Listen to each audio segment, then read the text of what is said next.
Right then guys, today we're going to be changing the clutch on this WR125 R 2012. So to start off with, we're going to be removing the skid plate. You may or may not have one of them.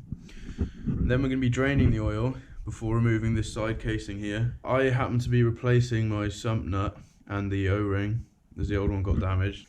Yeah, she's rounded.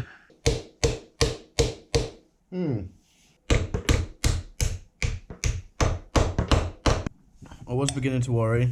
Couldn't get this off for the life of me. Was tapping all of these little nibs and they were just breaking off. I ended up chiseling into the side of the actual nut itself and then hammering the hell out of that, and it finally come loose.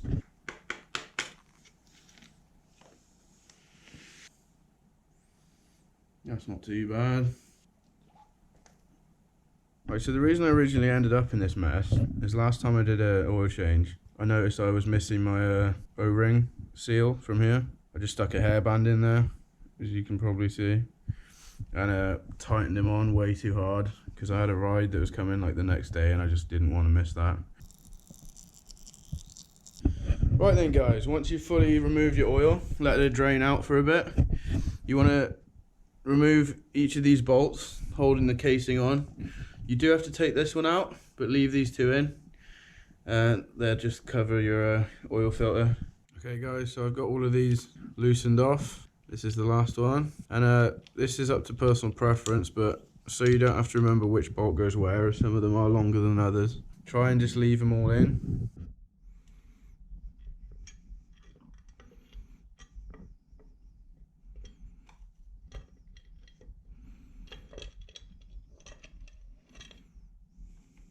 And then we'll get on to taking these off. The next step is to take a clean socket, 10mm, and we want to undo, never mind, let me put this in gear first. Okay, so you want to undo these in a cross pattern. Same with doing them up.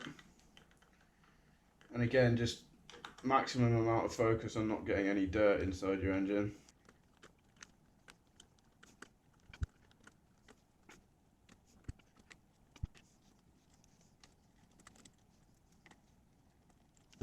Okay, now you should be ready to take the cover off.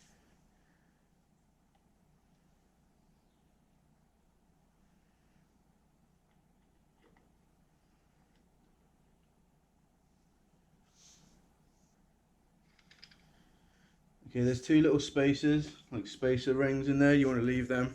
By the looks of things, this clutch is almost completely burnt out. So now you want to remove all of these plates. You then want to separate the friction plates from, these are the friction plates. I don't know the name of these metal plates, but you want to keep the metal plates. Discard the worn out friction plates. Okay, here are the new clutch plates. And this is the most crucial part of all of this really, is to soak these for a good, I don't know, just leave them overnight soaking in oil so that they're saturated, so you can't put them in dry. Now we're going to be inserting the new friction plates, starting with the thinnest one. You'll notice one of them's like a lot thinner than the rest. This wants to go in first, and it sits over those two spacer rings. Then you fit one of the metal plates. Then you just continue like that, alternating.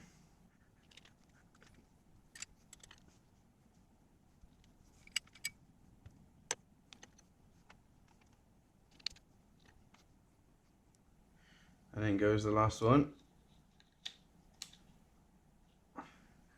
Now we want to cover those back over with the basket cover.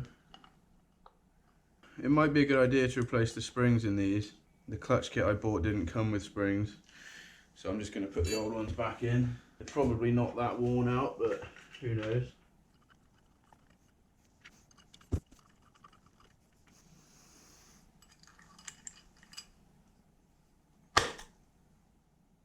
I have absolutely no idea what just happened. Now may be a good time to mention I've never actually done this before. But hey, it looks alright.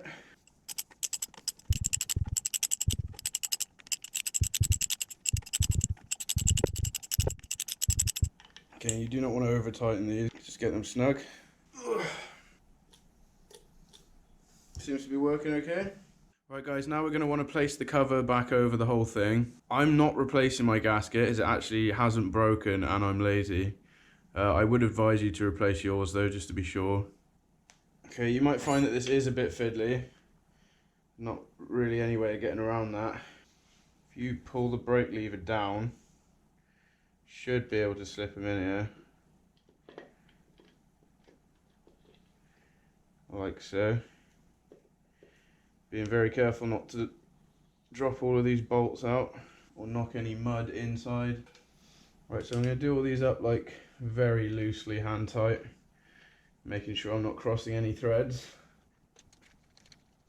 If you do feel any resistance, just back it off and try again.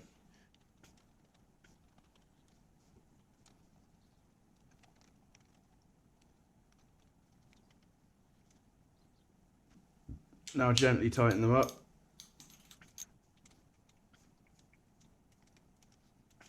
I'm sure there's torque specs for this, but